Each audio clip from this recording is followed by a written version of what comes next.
Salut! Salut à tous, c'est Wendy du montage. Tout ça pour vous dire que en faisant le montage, je me suis aperçue que je disais beaucoup trop de fois le mot absolument et génial, parce que c'est mon meilleur argument pour parler d'un film. Du coup, j'ai décidé de mettre un petit compteur en haut à gauche. Si vous voulez boire un coup en même temps ou quoi, ça peut faire un petit jeu. Allez, bon visionnement. Alors, bonjour et bienvenue dans cette nouvelle vidéo, un peu différente, on va dire, des autres. Je suis rentrée dans cette réflexion à me dire comment est-ce qu'on choisit son film préféré. Est-ce que c'est d'instinct? Est-ce qu'on doit faire un choix? Est-ce qu'on doit faire un classement? Est-ce qu'il y a certaines, des choses à noter pour choisir son film préféré? Pour moi, le choix est très dur. Cruel, limite. Et c'est pour ça que j'ai dû arriver au point à prendre certaines décisions afin de pouvoir classer mes films préférés. Comment choisissons-nous notre film préféré? Quels sont les critères de choix d'un film? Qu'est-ce qui nous fait apprécier un film plutôt qu'un autre? Tout ça est extrêmement subjectif. Et je ne vais pas répondre à une question globale. Ici, je vais simplement donner mon avis sur le film que je préfère. Enfin, les films, pour le coup, que je préfère. J'ai toujours tendance à citer plusieurs films quand on me demande quel est ton film préféré. Et généralement, sans réfléchir, je sors Pulp Fiction, Reservoir Dogs ou Orange Mécanique. Sauf que en écrivant cette vidéo, je me suis rendu compte qu'il y avait peut-être des films que je préférais. À Pulp Fiction et Orange Mécanique. Ça me fait mal d'admettre ça. Hein. Tout d'abord, pour faire mon choix de mes 10 films préférés, j'ai limité le champ des possibles. Premièrement, il faut que j'ai vu le film il y a au moins 1 an. Car psychologiquement, on ne peut pas avoir assez de recul sur un film qu'on a vu il y a 2 semaines, qu'on a découvert il y a 3 semaines, 2 semaines, ou la veille. Du coup, ça enlève pas mal de films que j'ai vus récemment et qui m'ont déjà marqué. Midsommar, il a vraiment ses chances. Parasite, Candyman et The Thing, je pense vraiment que c'est des films qui vont rentrer au moins dans le top 20. Si ce n'est dans le top 10. Surtout pour The Thing de Carpenter, qui est belle claque. Deuxièmement, et c'est pour ça que je n'ai pas choisi ni Orange Mécanique, ni Pulp Fiction, il fallait que je choisisse un seul film par réalisateur. Sinon, il y aurait eu 3 Kubrick et il y aurait eu 4 Tarantino. Donc, pour ça, on oublie. J'ai le droit de mettre 2 films à la même place. Voilà, pour le faire absolument rentrer dans le top 10, par exemple. Maintenant, il faut que j'ai vu le film au moins 3 fois. Que je l'ai encore vu récemment. Parce que, malheureusement, plus on voit un film, plus on a tendance à se lasser. Finalement, et le plus important, je dirais, il faut aimer le film. Il faut prendre en compte s'il m'a touché, comment est-ce que je me sens après le film, pendant le film, même avant de penser au film. En prenant en compte tous ces points, je me débarrasse quand même de pas mal de films, malheureusement. Sachant qu'en écrivant cette vidéo, j'ai retenu plus de 80 films pour rentrer dans mon top 10. Le choix a été cornélien. Les films que je mets au pied du podium, et encore une fois, c'est très subjectif, c'est personnellement des films qui m'ont marqué, que je trouve la réalisation est absolument géniale, qu'il n'y a rien à redire, même si, il y a des choses à redire dans les films que j'ai choisis. Je cherche pas à la perfection, je cherche surtout les films qui m'ont marqué, qui m'ont touché, et qui méritent pour moi d'être beaucoup plus connus, par exemple, ou juste appréciés à leur juste valeur. Sachant que cette liste est totalement subjective du fait que ça change assez souvent. Généralement dans ma liste, c'est toujours les mêmes réalisateurs qui sont dans le top 5. Par contre, le top peut changer. C'est-à-dire que je peux swinger d'un film à un autre. Mais généralement, en termes de réalisateurs, ça bouge pas. Alors tout d'abord, je vais vous parler des films qui sont vraiment au pied du podium, que je n'ai pas pu mettre dans mon top 10, malheureusement. Nosferatu. Parce que, pour moi, ce film est absolument primordial dans l'histoire du cinéma. Et il est absolument iconique dans l'histoire du film Le Vampire. Il est sorti en 1922, il y a quasiment 100 ans, il y a 98 ans. C'est absolument fou. Et la légende était telle qu'on pensait que Nosferatu existait vraiment. Il y a même eu un film dans les années 90-2000 avec John Malkovich sur justement la prétendue histoire vraie de Nosferatu. Et juste, je trouve ça génial. Un autre film qui ne fait pas partie de mon top 10 malheureusement, c'est Interstellar de Christopher Nolan. J'ai une affiche géante ici, je sais pas si vous voyez. Ce film, je l'ai trouvé absolument remarquable. La performance des acteurs est spectaculaire. Matthew McConaughey, je l'adore, cet homme. Notamment aussi dans Le Loup de Wall Street. Un autre film de Christopher Nolan que j'aurais pu mettre aussi dans mon top 10 et que je ne l'ai pas mis, c'est The Dark Knight avec Heath Ledger. Ensuite, et là ça me fait beaucoup de mal, c'est Body Double de Brian De Palma.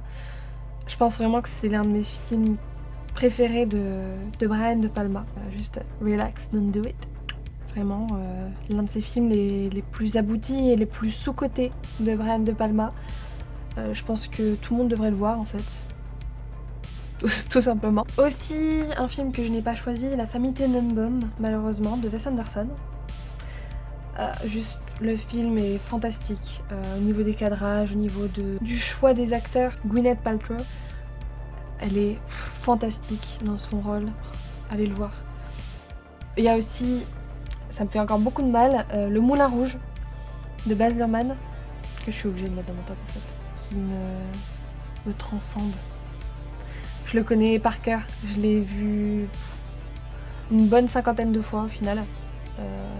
J'adore ce film. De Papy, que je n'ai pas mis dans ce classement, c'est Martin Scorsese avec Le Loup de Wall Street, que je trouve tellement génial de faire ça à un âge si avancé. C'est vraiment un film culotté et qui m'en a foutu plein la gueule, littéralement. Comme Mad Max Fury Road de George Miller. Je trouve vraiment qu'il a renouvelé un peu le cinéma d'action.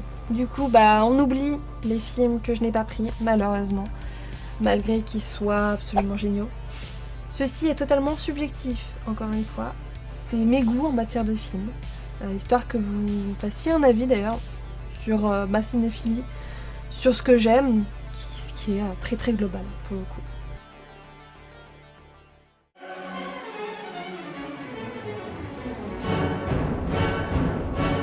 Battle Royale.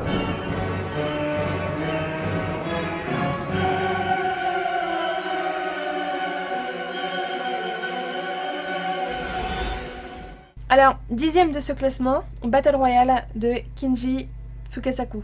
Fukasaku. Je suis désolée si j'écorche le nom. Je ne sais absolument pas comment ça se prononce. 10e, c'est dur comme place. C'est à la fois cool, parce que c'est quand même le top 10, et à la fois ça lui rend pas assez honneur. Battle Royale raconte l'histoire de la société japonaise qui, dans un futur plutôt proche, redoute et craint les adolescents japonais. C'est pour ça qu'ils ont décidé de voter une loi qui s'appelle la loi du Battle Royale. Cette loi consiste à enfermer 40 élèves sur une île afin de s'entretuer, pour faire un peu la purge des adolescents. Entre la paranoïa, l'envie de ne tuer personne et le besoin de se défouler, chaque élève va avoir une personnalité assez différente ou complémentaire. Je ne vous raconte pas le film, je ne vous raconte pas comment les élèves meurent. J'aime voir des enfants mourir. Le film raconte surtout le poison de la société, de toute cette paranoïa. Comment est-ce que la paranoïa grandit aussi dans nos têtes durant ce film. Je le trouve remarquable. Ce n'est pas au terme de la mise en scène que je le trouve impressionnant, c'est vraiment l'histoire que je trouve prenante, la performance des acteurs qui est très crédible, quoique parfois un peu exagéré. Autant l'acteur principal, je trouve que c'est un peu un cliché de manga, on va dire. Le petit garçon un peu peuré, scellé, qui au final renverse tout et se bat et arrive à renverser l'envahisseur, on va dire. C'est un peu un cliché dans les mangas. Et j'aime beaucoup la construction d'un manga et je trouvais que la construction de ce film ressemblait beaucoup à un animé japonais justement, mais en live, en version live. Je suis fan de Takashi Tikano, c'est un modèle. Et c'est quand même grâce à lui qu'on a eu l'émission sur W9, pour ceux qui s'en souviennent. Takeshi's Castle, voilà. Un truc que je regardais tout le temps. Vraiment tout le temps. C'est grâce à lui. Et oui, c'est grâce à Monsieur Kitano qu'on voyait du coup sur son petit véhicule à la fin de l'émission. Aussi une actrice que j'adore de ce film, Chiaki Kuriyama. J'espère que je l'ai bien dit. Qui joue aussi Gogo dans Kill Bill 1. Une performance que je trouve incroyable, un personnage que je trouve absolument sombre et ténébreux, même si elle n'est pas du tout sombre et ténébreuse dans Battle Royale, mais je la trouve, j'adore cette actrice. Je sais pas, elle a quelque chose d'absolument incroyable. Elle fait ressortir quelque chose de splendide. Pour moi, elle égaye le film dans lequel elle joue. Bon, je ne suis pas hyper fan du personnage principal, et je crois que c'est pour ça aussi que je l'ai mis 10e, parce que j'aime ce film, j'aime vraiment ce film d'amour. J'en vois souvent. Je trouve qu'il est plein de poésie et de brutalité. Et c'est ce que représente pour moi le monde. C'est plein de haine, de souffrance, de dureté et de poésie.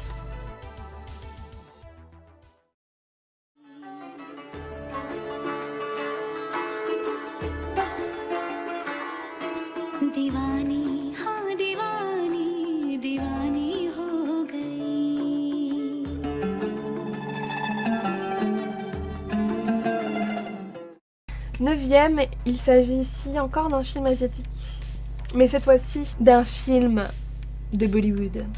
Ce que je trouve dommage, c'est que beaucoup de gens n'apprécient pas les films de Bollywood. Personnellement, je pense sincèrement que les Indiens sont tellement en avance sur notre temps. Je sais que beaucoup n'aiment pas le fait qu'il y ait des chansons, justement. Pour moi, ça sert carrément la genèse du film. C'est même très, très important. Parce qu'elle permet au personnage de se dévoiler sur certaines choses sans que, par exemple, on écoute ou quoi. Donc 9e, j'ai choisi Bajero Mastani, réalisé par Sanjay Leela Bhansali. Je ne sais pas si ça se dit comme ça, je suis désolée. Bajero Mastani raconte l'histoire de Bajero, un seigneur de guerre, un péchois, indien, qui tombe amoureux d'une musulmane indienne, Mastani, alors que lui est marié à Kashi, de religion hindouiste. Malheureusement, ses proches, sa famille, ne vont pas accepter cette relation, jusqu'à mettre des gros bâtons dans les roues de Mastani. Je ne vous en raconte pas plus pour ceux qui ne connaissent pas. Visuellement, c'est magnifique, c'est splendide.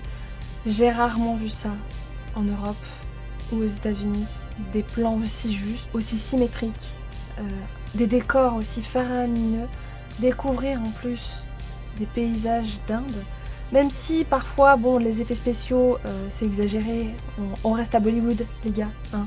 Mais il y a vraiment tout ce que j'aime. Les musiques sont géniales. Moi qui aime beaucoup les comédies musicales, je trouve que les musiques sont magnifiques. Et je les écoute tout le temps. D'ailleurs, j'ai failli mettre Padmavat aussi dans mon top, mais comme je l'ai découvert il y a moins d'1 an, j'ai pas pu le mettre. Je trouve que ce film est absolument splendide. Il est tragique. Bajero Mastani, à voir, avec des mouchoirs. C'est vraiment, pour moi, c'est un chef-d'œuvre. Même si, bon, tout est relatif, bien évidemment. Il ne va pas plaire à tout le monde, mais moi, il m'a plu. Hein, et je pense que si vous aimez les histoires d'amour un peu tragiques... Oh là là, je le vends comment ce film? En plus, Ravir Singh, Deepika Padukone et Priyanka Chopra sont 3 acteurs que j'aime beaucoup dans Bollywood. Dès qu'ils sont à l'affiche, j'y vais, je fonce, je regarde. Je sais que je vais aimer. Donnez une chance au cinéma de Bollywood. Il y a tellement de choix, tellement de choses différentes, tellement de choses à voir. C'est pour ça que j'étais obligée d'en mettre au moins un dans mon top 10. Parce que il faut voir des films de Bollywood. Au moins pour se faire un avis. Peut-être commencer par La famille indienne, qui est un peu plus grand public, qui est splendide aussi, mais plus grand public. Du même réalisateur, il y a aussi Devdas, qui est absolument fantastique. Et avec l'acteur Shah Rukh Khan, qui est extrêmement coté en Inde, à Bollywood. Il a fait tellement de films, mais il est génial. Il est vraiment génial. J'adore. D'ailleurs, petit clin d'œil à Jonathan Asia qui m'a fait découvrir Verzara, que je trouve absolument splendide. C'est tellement dur comme histoire, c'est tellement beau. Les films de Bollywood sont beaux, ils sont magnifiques. On se prend une claque culturelle à chaque fois qu'on voit un film de Bollywood. Je veux dire, foncez, vous perdrez rien, vraiment. Même si, bon, il y a une petite durée, hein. En général, ils sont entre 2 heures, 3 heures, voire 4 heures. Mais ça vaut le coup, je vous dis.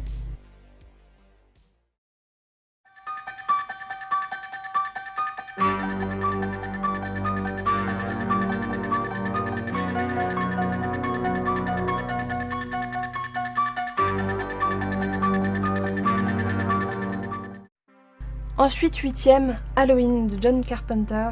Je ne pouvais pas ne pas le mettre dans mon top 10. Déjà que John Carpenter est un maître. Pour moi, il a fait tellement de chefs-d'œuvre. J'ai découvert L'Antre de la Folie avant-hier. Juste génial. The Thing, je l'ai découvert il y a 2 semaines. Je regrette de ne pas l'avoir découvert plus tôt, mais en même temps l'avoir découvert aujourd'hui. Ce film, The Thing, a 38 ans. Et pourtant, visuellement, il n'a pas vieilli d'un pouce. Enfin bref, je suis pas là pour vous parler de The Thing, je suis là pour vous parler de Halloween, qui est 8ème dans mon classement. Halloween, parce que c'est un film qui a marqué toute mon adolescence, on va dire, juste grâce à une scène, et c'est la première scène du film. Ce plan séquence que je trouve est un coup de maître. C'est être mis à la place du tueur pour au final se rendre compte que c'est un enfant. Je pense que vous connaissez tous Halloween, c'est l'histoire d'un tueur en série nommé Michael Myers qui, quand il était jeune, a tué sa sœur. Donc ce plan séquence. Et qui décide de retrouver, je vais pas en dire plus, une jeune femme. Scénaristiquement, il n'est pas magistral, hein, c'est tout con, mais il a quand même, pour moi, relancé l'avènement du slasher.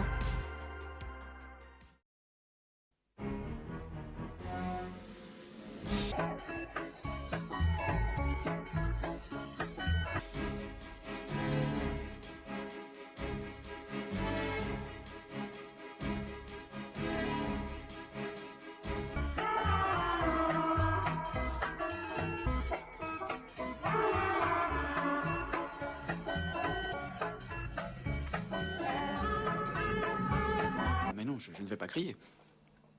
Combien ? 7ème, et là on tient notre ex-aequo. Je n'ai pas pu me décider entre 2 films que j'aime d'amour et qui pour moi se ressemblent pour beaucoup de points, même si c'est 2 films totalement différents qui n'ont pas du tout le même objectif, du moins si, faire rire. La Cité de la Peur de Alain Berberian, c'est ça, ainsi que Shaun of the Dead de Edgar Wright. J'étais obligée de... peut-être pas de les mettre à la même position, mais de les mettre dans mon top 10, parce que c'est vraiment des films qui, moi, m'ont marqué et que je ne peux pas me lasser de les voir. Vraiment, je les regarde au moins, si ce n'est pas plus, 2 voire 3 fois par an. La Cité de la Peur, parce que je le trouve absolument iconique dans tout. Je veux dire, je connais le film quasiment par cœur, quasiment toutes les répliques par cœur. Il m'a marqué, le film est drôle, il fait plein de clins d'œil à plein de choses, à plein de séries, de films, d'événements qui ont fait la une des journaux. Les blagues sont drôles, les blagues sont encore drôles, même 20 ans plus tard, 25 ans plus tard. Et en plus, c'est mon année de naissance. Donc forcément, je ne peux que l'apprécier et le mettre dans ce top 10. Et je ne peux que vous encourager de le voir. Sinon, qu'est-ce qu'il raconte ? Pardon. La Cité de la Peur raconte l'histoire d'un film un peu maudit dont le serial killer de l'histoire s'est viré dans la vraie vie et tuerait les projectionnistes du film. Donc le film n'est jamais projeté à cause de ça, jusqu'au moment où il est projeté. Mais c'est un film drôle. Même le spoiler, c'est même pas grave. On pourra jamais spoiler toutes les blagues. Il y a tellement de vannes dans ce film et elles fonctionnent tellement toutes bien que on peut pas se lasser. Et je comprends que les répliques sont encore dites alors 20 ans plus tard. Vraiment. Donc, l'ex-aequo avec Shaun of the Dead de Edgar Wright. Pareil, je trouve que c'est un film qui a redoré l'image du film de zombie et du film d'horreur comique. Shaun of the Dead, de par sa mise en scène, pour moi il y a vraiment la patte d'Edgar Wright. On voit vraiment une patte spéciale, une patte originale de réalisation. C'est de l'humour anglais, donc ça peut pas plaire à tout le monde, mais juste voir Simon Pegg et Nick Frost. Shaun of the Dead fait partie de la trilogie Cornetto. Il y a eu Hot Fuzz avant, et ensuite le dernier pub avant la fin du monde. Shaun of the Dead raconte l'histoire de deux amis qui vivent une apocalypse zombie. Shaun, interprété par Simon Pegg, va vouloir absolument sauver sa petite copine Liz et trouver un endroit tranquille où rester quelques temps afin d'être sauvé par l'armée. Il va leur arriver quelques péripéties, notamment avec le beau-père de Shaun, Philippe, interprété par Bill Nighy, que j'adore dans Good Morning England, vraiment. Puis dans bien d'autres films, Love Actually, par exemple.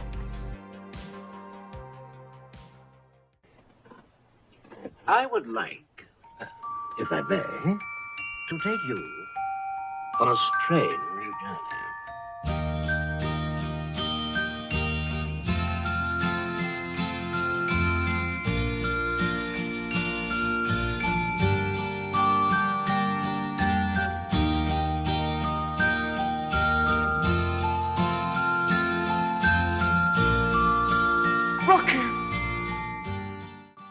Ensuite, sixième, et ça c'est pas vraiment une surprise pour pas mal d'entre vous, The Rocky Horror Picture Show fait partie, oui, de mon top 10 de mes films préférés. Oups. Pourquoi ? Parce que Tim Curry, parce que tout ce qu'il représente, et puis parce que j'en ai parlé dans ma vidéo sur Tim Curry, si vous voulez jeter un petit coup d'œil.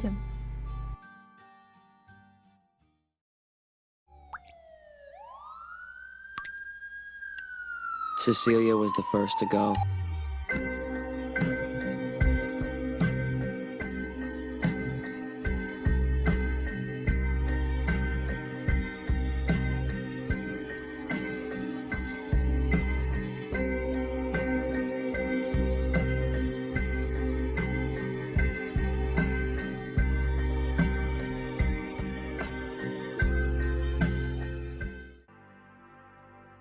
Cinquième, j'accélère, The Virgin Suicide de Sofia Coppola.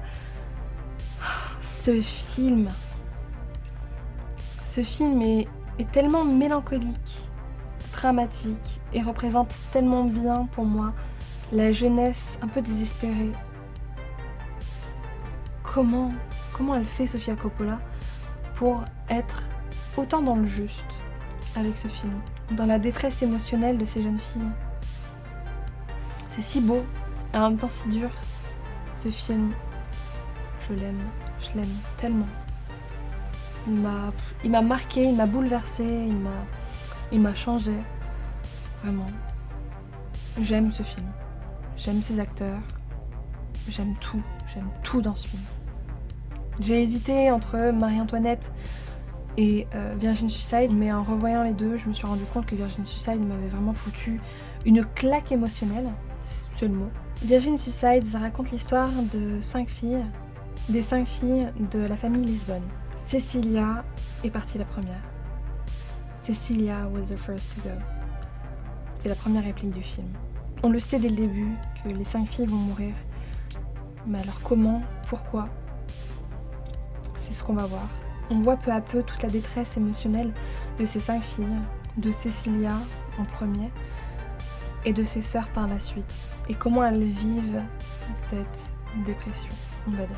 On voit aussi le point de vue adulte, qui est absolument exécrable envers les adolescents, mais c'est général. Le nombre de fois où un adulte a dit « Oh, je suis un adolescent, je veux mourir, non !» C'est cliché, et pourtant c'est réel. On ne comprend pas le mal profond que peuvent vivre certains adolescents, certaines filles ou certains garçons. Les acteurs de ce film sont géniaux. Le propos du film est triste et mélancolique. La réalisation de ce film, pour moi, est très très bonne. Je vois pas de défaut à ce film, même si ça doit être, encore une fois, dans ma tête, je peux pas voir de défaut à un film que j'adore, bien évidemment. Je sais pas quoi dire d'autre, j'aime beaucoup trop ce film et regardez-le. Soyez pas trop déprimés en le voyant. Je sais très bien que je vais finir triste et mélancolique après avoir vu ce film à chaque fois. Je n'y manque pas. Attends. Mais oui! Mais Hayden Christensen, il joue dans... Mais non! Je trouve ça incroyable. J'ai jamais remarqué que Anakin jouait dans Virgin Suicide.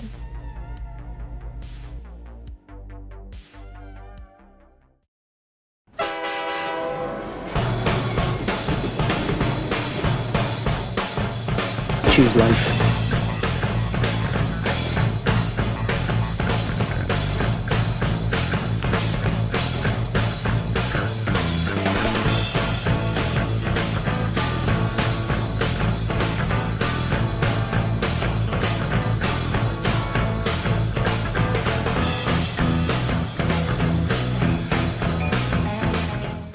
Quatrième, Trainspotting de Danny Boyle. C'est un film que je trouve tellement original. Comment faire détester la drogue? Regardez Trainspotting. Ça me donne tellement pas envie d'essayer. Pour tout ce qui leur arrive. Pour tout ce qu'ils endurent. Pour tout ce qu'ils essayent de faire. Essayer de s'en sortir et puis au final... Pardon. Je veux dire, quelle critique de cette société. Entre la société de consommation, l'hypocrisie de la société. Je dis un peu trop société. Alors Trainspotting, pour la scène des toilettes, je trouve cette scène, je sais pas, à la fois tellement improbable, elle sort tellement de nulle part. Passer d'un dégoût profond à une poésie, on va dire ça comme ça. Trainspotting, pour ceux qui ne connaissent pas, et c'est dommage, c'est l'histoire de Camé. En même temps, on voit plusieurs types de personnages, des gens qui sont accros à d'autres choses, accros au sport, accros à la violence, accros à la drogue, de drogue dans le sens beaucoup plus global du terme, de choses auxquelles on est accro, plutôt. C'est l'histoire de Mark, interprété par Ewan McGregor, qui choisit la vie. Ce film, il est tellement pour moi agréable à regarder. Si je me sens mal, je le regarde et je sais très bien que je vais me sentir mieux après. Pourtant, c'est très brutal ce qui se passe, c'est très violent par moments. Il va être tellement honnête avec le spectateur. Oh putain, j'aime trop ce film. Je veux dire, il y a tellement de scènes qui me viennent en tête. La scène du bébé sur le plafond avec les murs qui s'écartent. Cette scène est tellement iconique, les chiottes, le bar avec le mug. Ce film, pour moi, il y a encore une fois rien à redire. Certes, il a des défauts, mais j'en ai rien à foutre. Moi, je les vois pas les défauts. J'aime trop ce film pour voir les défauts. Puis tous les acteurs sont tellement bons, je veux dire, ils sont tellement justes.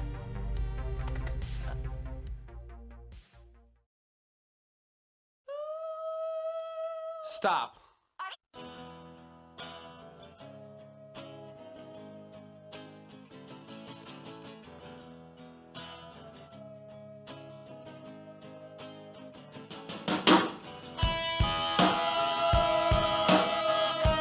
I want you to hit me as hard as you can.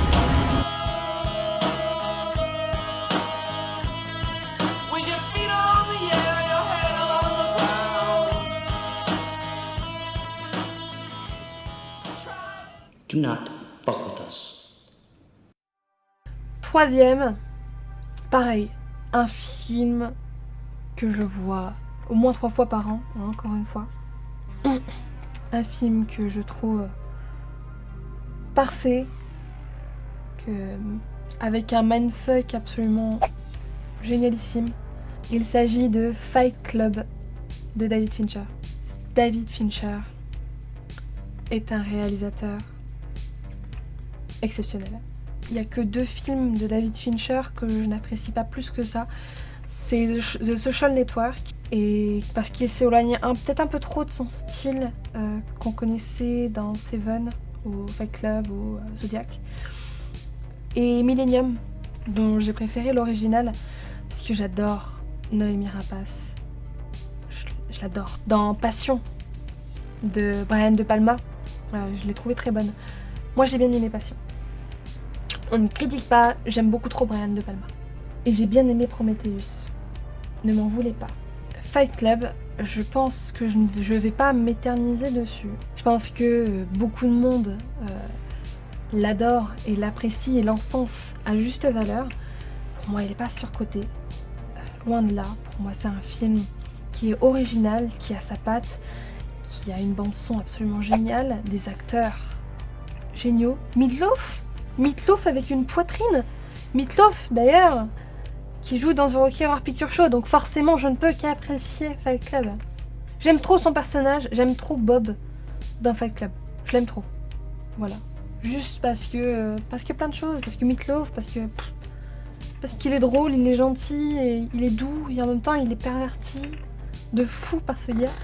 C'est une réalisation du tonnerre, un scénario qui te retourne la tête, mais qui en même temps te laisse, te dit « Hé gars, je te l'ai dit dès le début, hein, que hein. » Pour moi, Fight Club est absolument à voir dans sa vie, vraiment.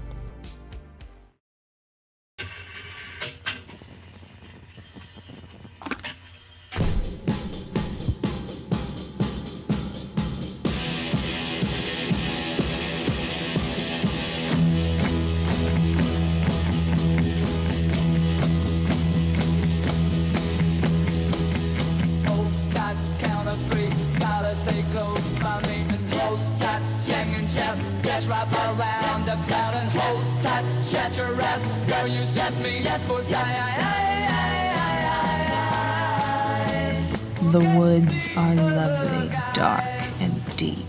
And I have promises to keep, miles to go before I sleep.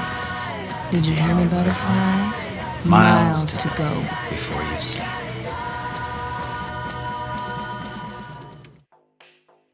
Là, c'est très dur. Ils n'ont absolument rien à voir. Ils sont tellement différents. Oui, j'aurais pu mettre Pulp Fiction deuxième ou premier, parce que c'est un film vraiment... Une claque. Comme Reservoir Dogs, d'ailleurs, c'est des claques. C'est jouissif, c'est tout ce qu'on veut voir, tout ce que moi, personnellement, je veux voir. Du coup, premier ex-aequo, je n'ai pas de deuxième. Deuxième, ce sera les 2 films. Pas deuxième, premier. Le Boulevard de la Mort, Death Proof, de Quentin Tarantino. Parce que j'aime ce film à mourir. Je le trouve jouissif, féministe, intéressant. Pour moi, il n'y a pas un seul moment d'ennui dans ce chef-d'œuvre. Moi, j'aime ce film d'amour pour tout ce qu'il représente. Il y a tellement de trucs autour de ce film, de choses. Déjà, il y a Kurt Russell. Il y a Kurt Russell, les gars. Et pour moi, c'est le film le plus sous-coté de Tarantino. Jamais personne n'en parle, alors que c'est une bête de folie. Le Boulevard de la Mort, c'est l'histoire d'un cascadeur qui nous raconte que son véhicule est à l'épreuve de la mort. On ne meurt pas à la place du conducteur dans son véhicule. Il va rencontrer des jeunes filles et va s'en suivre une scène, pour moi, l'une des plus belles scènes. Alors, pas dans le sens joli, hein, mais dans le sens en termes de réalisation, l'une des scènes les plus intéressantes et originales que je n'ai jamais vues. La scène, spoiler, du premier accident de voiture. La musique Hold Tight est juste parfaite. Le timing est excellent. Tous les plans pour le même événement. Je n'ai rien à redire sur cette scène, je la trouve absolument géniale. Et j'ai toujours rêvé de faire un petit lap dance avec Down in Mexico. Voilà, pour rendre hommage à ce film. La scène de fin de ce film est tellement jouissive. Et Rosario Dawson, que j'ai découvert dans Kids de Larry Clark, qui m'a traumatisée d'ailleurs, soit dit en passant. Vraiment, le boulevard de la mort.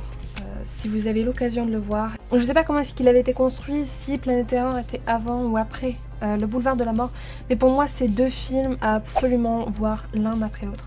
Et c'est pour ça aussi que je l'ai choisi dans mon top, hein, le boulevard de la mort. Parce que comme ça je pouvais parler de Monsieur Rodriguez.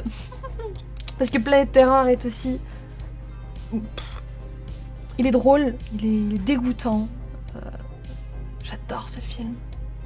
J'aime Rodriguez, j'aime Tarantino, j'aime leurs films. Je trouve que Tarantino, tous ses films sont jouissifs, à part peut-être Reservoir Dogs, qui m'attriste, dont la fin m'attriste. Même si certaines scènes sont tellement jouissives. Everyone was fucking.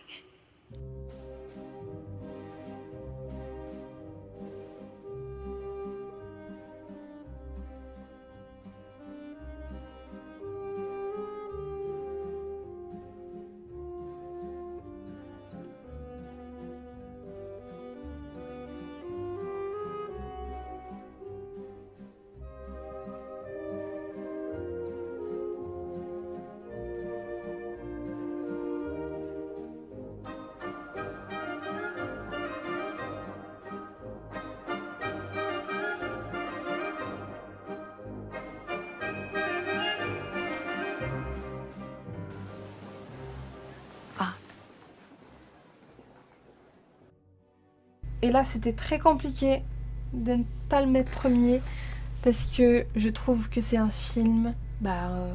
sinon, je l'aurais pas mis premier. Hein. Je trouve que c'est vraiment le meilleur film qui n'a jamais été réalisé. C'est le film le plus abouti pour moi de Stanley Kubrick. Le casting est tellement surprenant.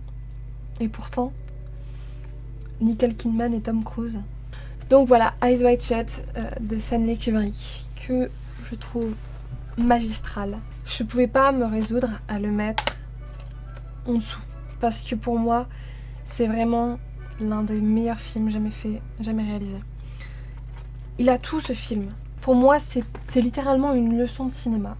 C'est tout ce qu'il faut dans un film. Je veux dire, le décor est parfait, les lumières veulent dire tellement.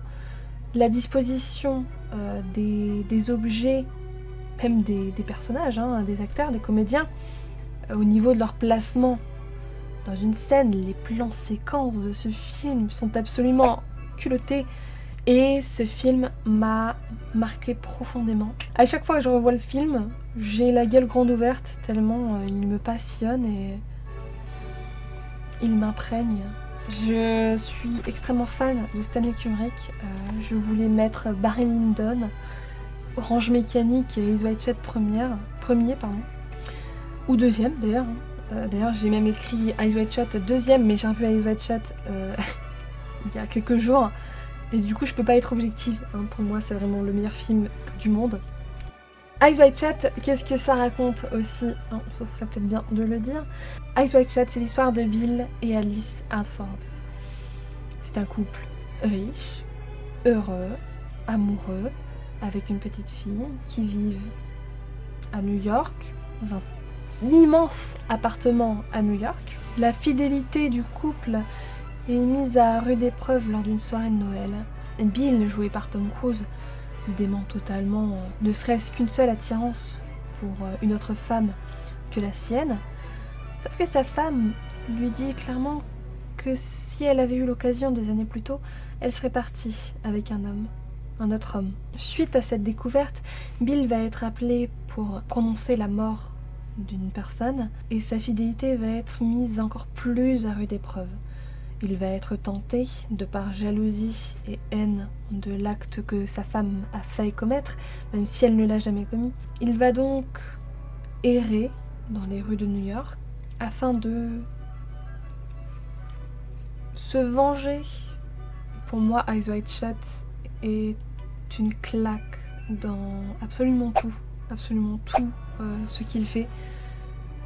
Au niveau du scénario, au niveau des personnages, au niveau des décors, de la réalisation, des plans de caméra,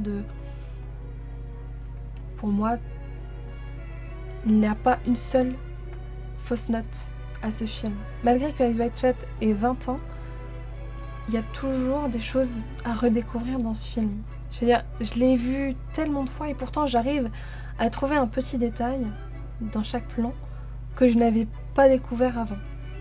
Ou redécouvrir quelque chose, même une situation, à chaque visionnage. Voilà, c'était une vidéo absolument personnelle et subjective. Si vous ne connaissez pas ces films, je vous conseille vivement de jeter un petit coup d'œil, de leur donner une chance. Car pour moi, il faut les voir, hein. Concrètement, il n'y a pas de choix. Hein. Voilà, j'aurais pu citer tellement plus de films, j'aurais pu mettre Seven, j'aurais pu mettre Le Zodiac, j'aurais pu mettre American Psycho, qui pour moi est un film absolument génialissime. Je veux dire, il y a tellement de films qui méritent d'être dans ce top et qui n'y sont pas, mais j'ai fait un choix, j'ai fait des concessions pour ce top. J'ai voulu vraiment que ce soit un top très global, avec des films qui ne se ressemblent pas, ou un peu, tout petit peu. Ouais, il y a un film d'action, il y a un film d'amour, il y a une comédie musicale, il y a un film dramatique, il y a 2 comédies musicales, il y a un film dramatique, il y a des films d'horreur, il y a un film mindfuck, un thriller et un film féministe. Voilà. J'ai vraiment mis de tout dans ce top, histoire que tout le monde y trouve aussi un peu son compte, hein, et que si vous ne connaissiez pas certains de ces films, vous y penchiez un peu plus. Sur ce, n'hésitez pas à me suivre sur mes différents réseaux sociaux, dans la barre d'infos. J'ai aussi mis mon Discord, hein, si jamais. On peut parler de cinéma, hein, sur ce Discord et vous serez tenu au courant de la sortie de mes vidéos avec un petit @everyone. Vous n'êtes pas obligé de le garder, vous pouvez l'enlever celui-ci. Ou sur Twitter et Instagram, ou aussi, je le dis, hein, je raconte un peu ma vie sur Instagram. Donc voilà, n'hésitez pas à me suivre sur tout ça. Sur ce, je vous souhaite une bonne journée, une bonne soirée et donnez une chance aux films de Bollywood.